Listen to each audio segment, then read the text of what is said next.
Hello, my name's Judy Carver, and William Golding was my father.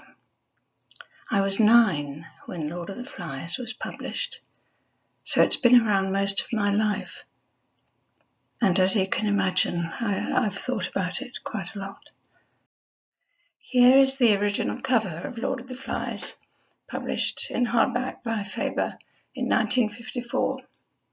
It's a very good cover, I think, and it gives just the right sunny picture of life on the island with a few subtle hints of darker things to come. Now, in retrospect, I think it's quite hard to think of a time before Lord of the Flies when phrases like "I've got the conch" and "kill the pig" didn't have the sort of resonance that they have now, and when people didn't talk about birthday parties as like something out of Lord of the Flies. And it did have a very good response. It sold quite well for a first novel, got very good reviews and lots of approval from people. T.S. Eliot gave his stamp of approval, which was a great relief to my father. And it was adapted quite soon as a radio play, and in the 1960s as the first of 2 films.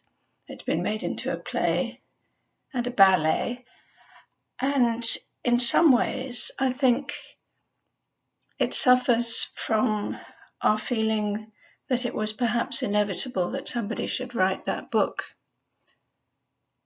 I don't know whether it was inevitable or not, but I thought I'd try in this talk to see what aspects of my father's life and his personality led to him being the person who wrote that book.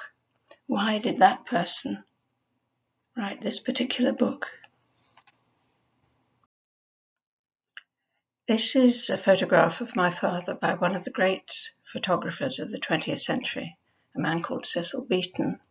He happened to be a near neighbour of my parents, and he and my father knew each other quite well. And before this photograph, they'd just had a really nice, friendly lunch.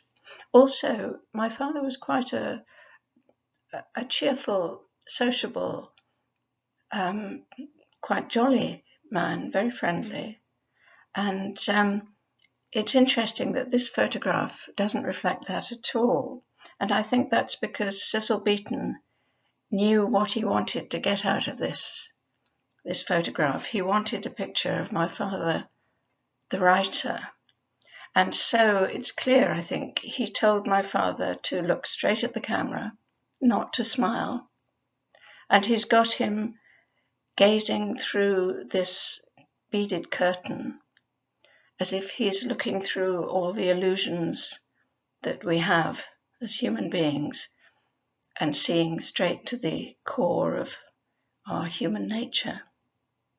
And of course, that's very accurate about my father as a writer, but it's interesting, I think, to notice that it's not like him at all as he generally presented himself.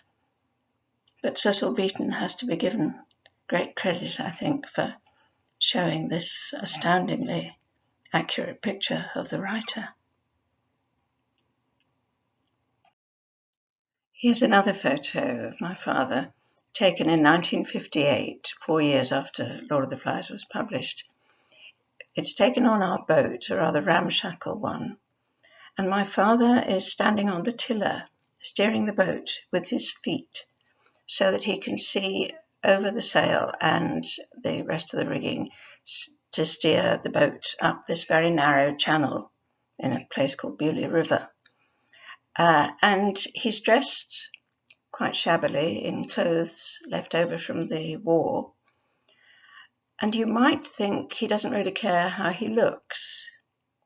But actually, I think that's not really true. I think he's being a man of action here, and I think he's quite proud of that. He's doing whatever it takes to get the job done.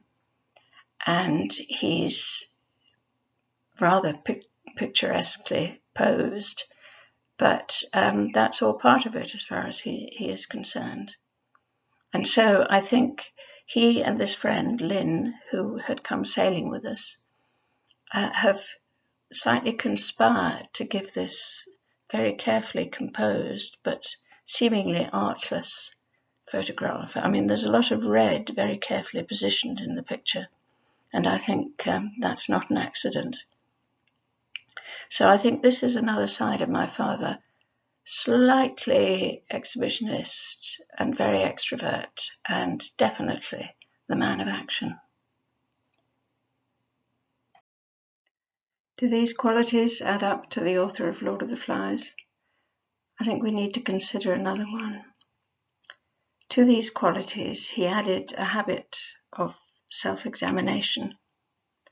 Despite being extrovert, he was also much given to scrutinizing his motives, any hypocrisy, and hidden, or even overt, bad motive.